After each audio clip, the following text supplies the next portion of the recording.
പെൺപിള്ളേർ ഒരിക്കലും നമ്മളെ തേടി വരൂല, നമ്മൾ അവരെ തേടി അവരുള്ളിടത്ത് പോണം, മനസ്സിലായ? അതെവിടെ? ബോംബെയിലാണെങ്കിൽ എനിക്കറിയാവുന്നൊരു സ്ഥലമുണ്ട്. ഇവന് കെട്ടാനാണ്, അല്ലാതെ മറ്റതിനല്ല. ഈ സന്യാസി പിടിച്ച് വെള്ളത്തിൽ മുക്കടാ. എവിടെയാണോ കൂടുതൽ പെൺപിള്ളേരുള്ളത് അവിടെ പോണം, മനസ്സിലായില്ലേ? അതായത് വുമൻസ് കോളേജ്, ഉത്സവ പറമ്പുകള്, പിന്നെ കുളിക്കടവ്, റേഷൻ കട, കുടുംബശ്രീ യൂണിറ്റ്, അങ്ങനെ എവിടെയൊക്കെ. ഈ നരച്ച കൊല്ലേ കൈവാക്കി അങ്ങോട്ട് കൂടെ പോകാൻ പറഞ്ഞ പോവും.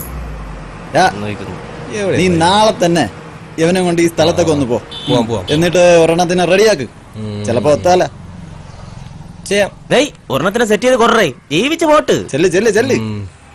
വാടാ പ്രവി, ഈ പറഞ്ഞല്ലോ നടക്കോട്ടെ. ഇനി ആ ഒരു നമുക്ക് നാളെ അവരുടെ കൂടെ അങ്ങ് പോയാലോ? എന്തിന്? ഇനി അവന് സെറ്റ് ആയില്ലെങ്കിലും നമ്മക്ക് ഓരോന്നിനെ സെറ്റ് ചെയ്തെടുക്കാം. എന്നാ വീട്ടിൽ ഇപ്പൊ പാനും ഷർട്ടും കഴി വീട്ടിൽ വരാം. വേഗം വാ.